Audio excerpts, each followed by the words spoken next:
Hello, everybody. My name is J.P. Hervis. I'm with Brand Story Communications, representing the Haggard Law Firm, and it's my pleasure to also be here with Nekia Dodd. Just real quick today, Michael Haggard of the Haggard Law Firm is going to start things up with a few comments, and then we'll immediately open it up to questions. I'd like to, on behalf of the Dodd family, thank the news media, St. Louis, nationally, Orlando. Your coverage of this tragedy has been incredible. You've been a credit to journalism, and we really wanted to take that moment because we know it's hard work. We know it's hard work. So thank you. Michael Haggard. Again, thank you everyone for being here. My name is Michael Haggard of the Haggard Law Firm, and I'm here today, the loving mother of Tyre Sampson, Nekia Dodd. As you know, the family filed a wrongful death lawsuit yesterday in Orlando, alleging product liability and negligence against three primary entities. Number one, Fun Times, which manufactured this ride. Number two, Icon Park, which ran the amusement park. And number three, Slingshot, which operated the ride. Ladies and gentlemen, this tragedy could have absolutely been avoided very simply with one thing. With this $22 seatbelt. If it had been employed as a secondary restraint, Tyre Sampson would not have fallen to his death. Nekia would be working with her honor roll student right now, finishing 8th grade, picking out his outfit for 8th grade prom, and getting ready to start football at St. Louis Power Eastside High. That's where we would be if this simple $22 device had been employed by Slingshot and Icon. Simple as that. As you all know, there were 30 seats on that ride. It would cost $660. $660 to save the life of a 14-year-old. They would have paid for that in 2 cycles of the ride. Simple as that. This calamity of errors and mistakes and negligence has crossed over from Europe to Orlando. Fun Times decided to develop a ride that went higher than any ride in the United States. From 430 feet, we would send passengers down at 75 miles per hour, 4 Gs, that's 4 times gravity, and start it at a 30-degree tilt and stop it at 100 feet. There's no ride like that in the country. They wanted to design it as high as they could, as thrilling as they could make it. Despite the fact that they knew that seatbelts have been employed as secondary devices throughout the country in other free-fall rides. They knew that because on one of their own rides that was at a park, the operator installed seatbelts for safety. But yet they had one harness, and they sent out a letter to operators saying, you don't need a seatbelt, despite knowing that other operators had recommended that. That other operators did not employ the tilt device because they thought it was too dangerous. But it didn't just happen at the design of the ride. It didn't just happen with trying to make it that crazy. Icon Park wanted that. Icon Park wanted the new greatest ride to add to their rides, and they had already had a relationship with Slingshot because of other rides at the park. Despite Slingshot's shoddy history of 4 prior incidents, Icon Park brought them there, and then Slingshot took over. And as you've all learned, the state of Florida, through an official report, found that Slingshot modified the seats 1 and seat 2, to be for bigger riders. They modified it from a regular opening of 3 to 4 inches to up to 6 to 7 inches. The one safety device. They didn't have this secondary layer of protection.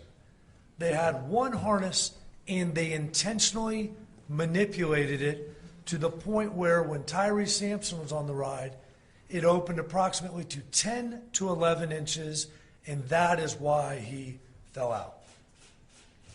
It goes on and on. The manufacturer in their manual says no one can ride this ride, that they have over 287 pounds.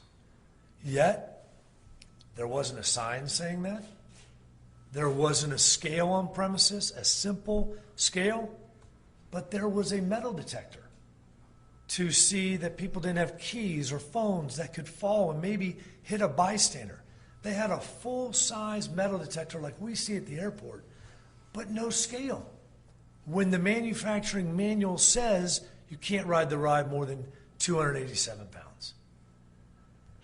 All of these acts of negligence fall on all three of these parties. A jury will decide what percentage of fault each one of these defendants get. And before I turn it over to you, I want to talk about a jury deciding this case. As you all know, in a lot of these cases, manufacturers, owners of rides, amusement parks want to silence everything. They want to get a quick confidential settlement with a family so that it's under the rug. I am so proud of this mother because her thoughts were not about her. They were about other mothers and other families and the public. And it was her decision to file this lawsuit now, to get sworn testimony under oath of those that are at fault, to get the documents to show the truth. Who made this mistake? We still don't know who actually manipulated the seats, when they manipulated the seats, and who knew about it and who directed it. And Nekia Dodd wants the public to know. She wants every mother out there, every family member to know so that we can do one important thing. And that is to make sure this never happens to another child or a family. And I thank you so much for having the courage to do that because we have to get these answers to change the law. The law is different for amusement parks in every single state. Every single state. And it has to be changed so no family goes through this again. Thank you for being here, and Nikki and I are available for questions. Mr. Haggard, are you saying there won't be an out-of-court settlement, that you are promising a trial to get this all before the public? Well, the nature of what we find out will dictate that. So if we can find out what happened and we have enough information to go to the federal authorities and go to state authorities and make the changes, at some point, that is the primary concern. That won't happen in a month because we won't get documents in a month. That won't happen in 2 months because we won't be able to take depositions. But once we have that information, at that point in time, it obviously will be up to the family. And I strongly encourage the media to continue to push these questions so that we get these answers. And as you know, sometimes questions and documents can be attempted to be confidential in court cases. So that's where the media can help. Ms. Dodd, thanks for sharing your story. The microphone so we could ask you a couple of questions. Thanks for joining us. I know it was very, very hard for you. Can you please express to us, from a mother's perspective, how difficult this is to realize something like this? One of your children having fun on spring break and something like this that nobody wants any child to have. Heartbreaking, heart-wrenching to get a call from your child's, family. We call them family, so I'll say family members out of town, to get a call saying your child is not coming back home, and he was only out on spring break enjoying himself for the good grades, the accomplishments he had, enjoying himself. So to get a call over the phone and not to be there as a mother, to comfort, tell him it's going to be okay, that's very disturbing. It's heart-wrenching. It's heart-wrenching. I couldn't do anything for my son but cry over the phone. I couldn't touch him. I couldn't hold him. I couldn't hug him. I couldn't do anything. I don't wish that on any parent. Any parent.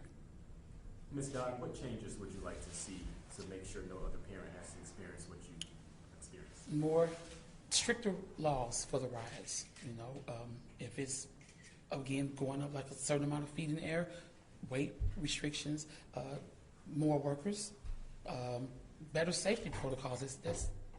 That's it. Ms. Dodd. Can you tell us what he's like? Tyre was my personal teddy bear, as you all know. We called him Gentle Giant. He was known as Gentle Giant. Big Tick was the football name he picked up during the course of the football. But Tyre was the type of kid that you couldn't help but want to converse with him. You wanted to get to know him. What was he thinking? He just had that magnet, like, who is this child? Very well respected, well mannered. no problems with the football team, nor school, nor family. He was a very well-respected kid, humble, one of the most humble child I've known at the age of 14. Very humble. This has been so Can tough. you show us your shirt that you're wearing right there that honors your son? Big Tick. Can you explain that, his nickname? Tick is the name that he received from the football team. Big Ticket, meaning ticket out of St. Louis, basically. Ms. Yes. Dodd, how would you like your son to be remembered? And sorry about your loss. Thank you. I want him to remember as a loving young man at the age of 14, very well-mannered, no problems at all. I mean, just would give you the shirt off his back if you ask him right now. Character, I mean, he was a go-getter. He was a go-getter. And for him not to be here, this is devastating. He was on his way. You know, he was going to be known, but not like this. He was going to be under the football scene, the NFL team, not do a trade this type of way. No. Where were you, if you could take us through that day, when you first found out about your son's death? What were you doing? What did you go through those first minutes, first hours? How did that whole day hit you? I got the call. It was like late that night, the Thursday night. I was with my youngest daughter. We were about to do a little movie or a pizza type thing because, you know, they were on spring break. I get the call, and I instantly thought that, okay, Tyre never keeps a full charge on his phone, so I'm thinking he's using the friend's phone. And I pick up, and I'm like, hello? He was like, hey, Mom. So I'm instantly thinking, Tyre? He was like, no. Hey, Mom. I'm like, what's going on? And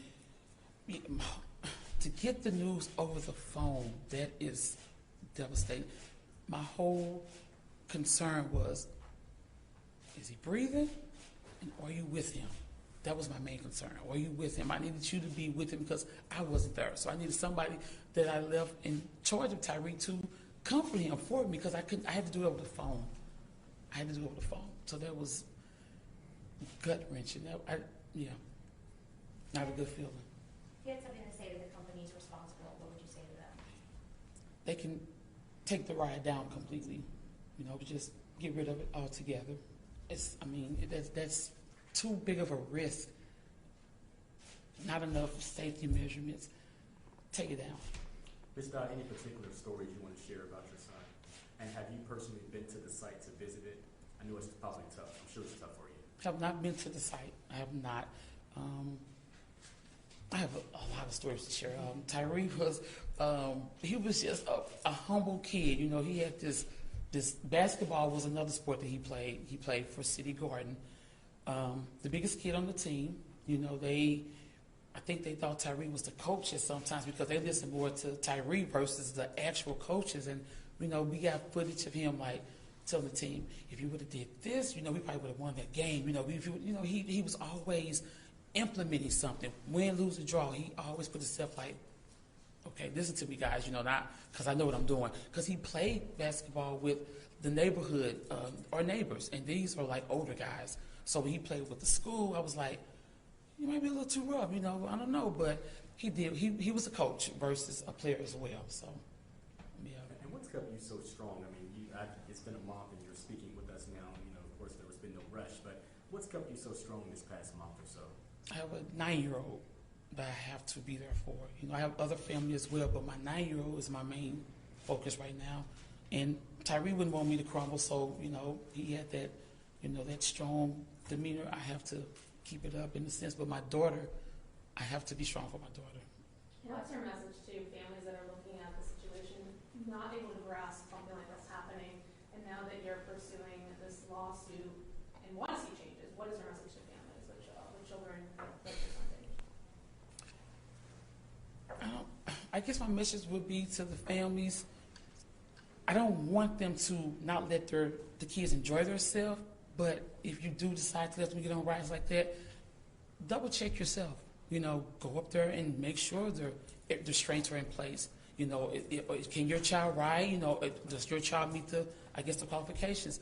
You don't want to rob the kids of enjoying themselves, but then in the same breath, you're like, you know, I don't know, because I don't want this to happen to another family.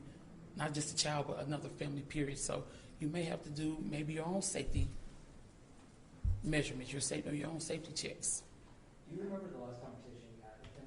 Can you tell us about it? The last conversation I had was he actually was supposed to leave that Monday to go to Florida. He left his charging device.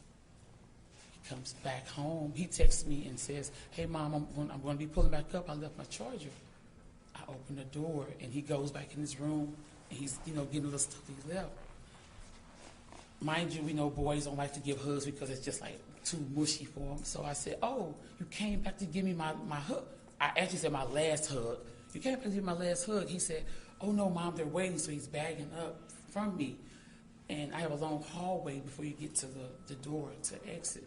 And as he's bagging out my door, he turns around and says, "I'll see you Saturday or either Sunday." And that was my last time speaking to my son.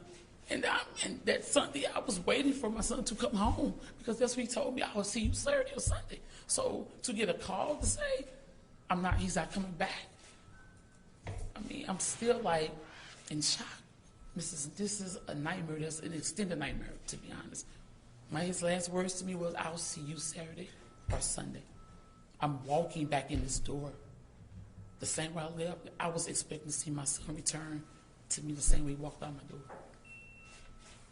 So did you get out without hugging you? You were saying, "I want a hug"? He ended up giving me my hug. He gave me my hug. I had to, that was my teddy bear, so I had to get it from the back. I got my hug. All right.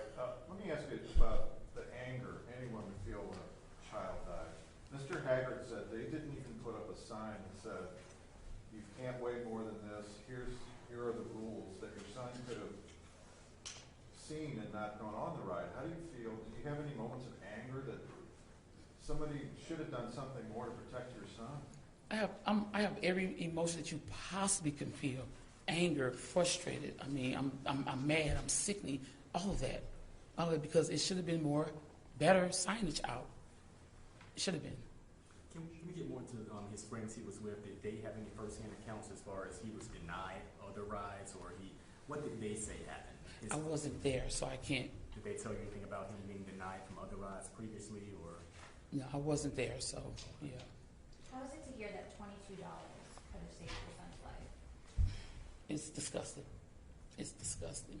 So it's like, you didn't want to miss $1, but you stripped me of my son.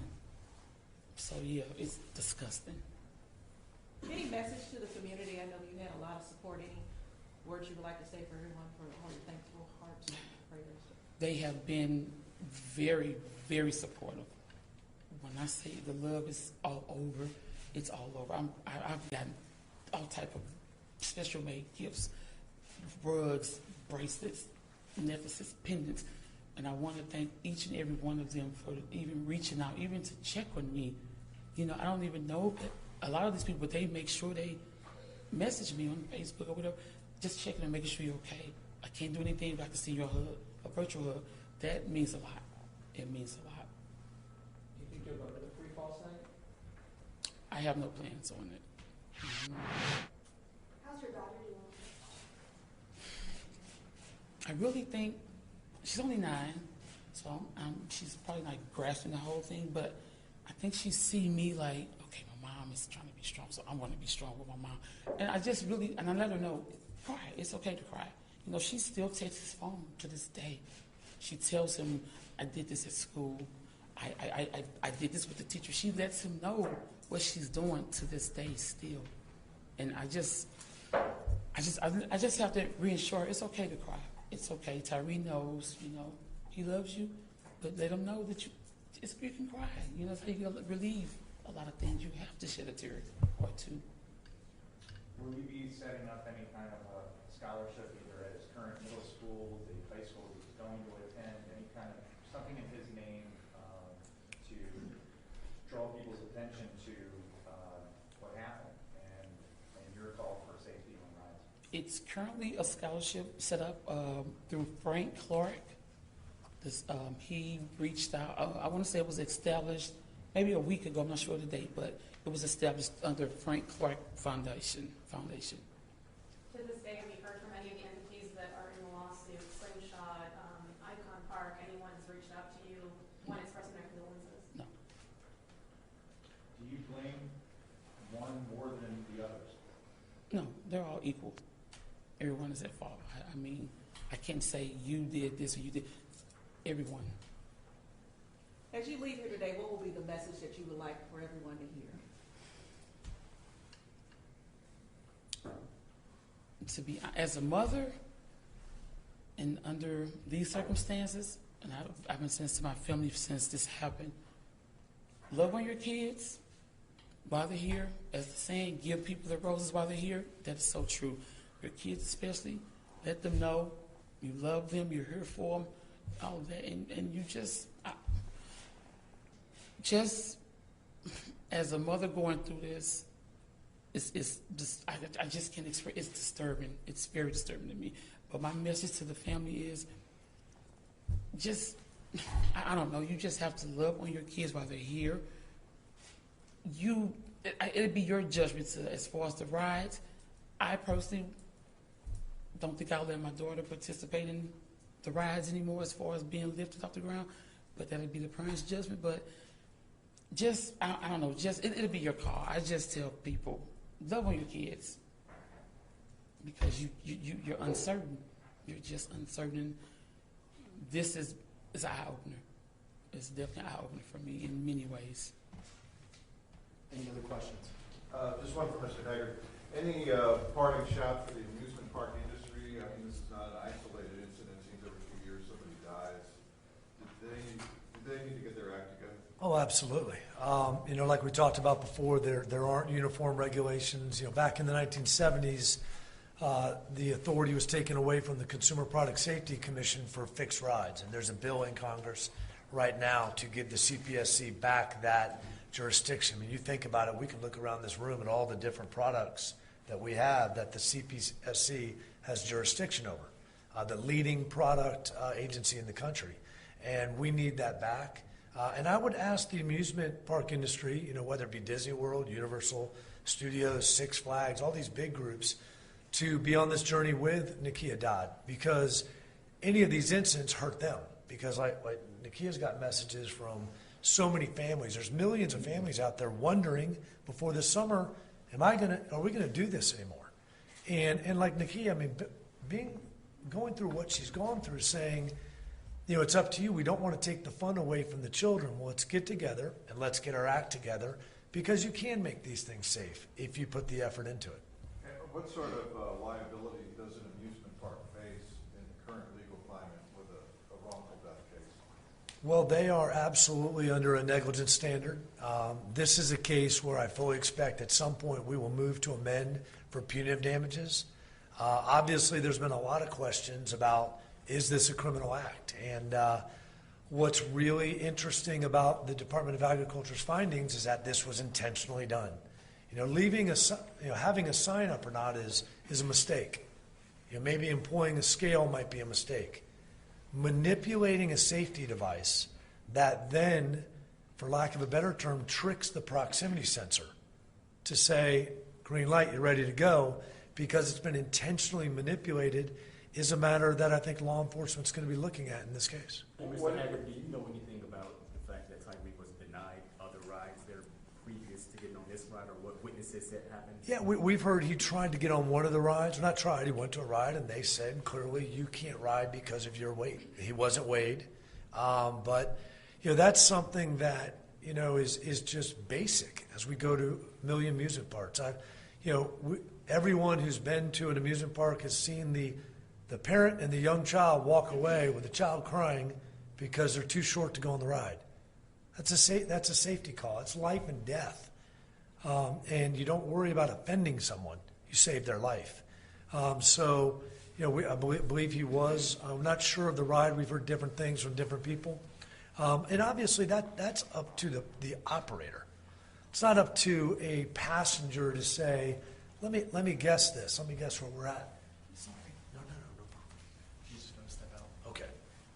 Well, just to follow up on his question, some lawyer for the other side is going to say to you in court, he should have known, based on being turned away at the previous rides, not to get on the free fall. If a defense lawyer says that during this jury trial, I can guarantee you this will be the largest jury verdict in the history of the state of Florida. If they want to blame Tyre Sampson, that would be a dream for a plaintiff's lawyer such as myself. To blame a passenger who didn't have the manufacturer manual given to them, has no idea, and obviously, I mean, when we get on that elevator, when everybody leaves here today, you know, we're trusting the elevator person to tell us it's going to work. If it has a maximum capacity, we might want to check that out. To not even have a sign is amazing, but forget about a sign. When you know that, how do you not just have a scale that everybody would go on? Just walk on and it clicks yes or no. What's the ballpark on a case like this? You know, there is none. There's not enough money in the world to compensate Nekia for her loss. Are there any precedents, just to give us an idea, in past cases like this, what are the payouts? It all depends. There's really no set guideline. That's up to an Orlando jury. Any more questions? Can you hold up the belt? Yeah, absolutely. Does that, everybody feel like they got their questions from Nekia? Yes. Okay.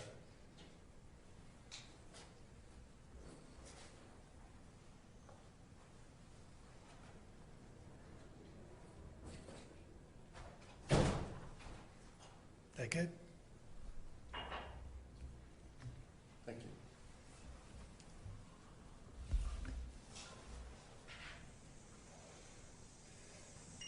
Okay.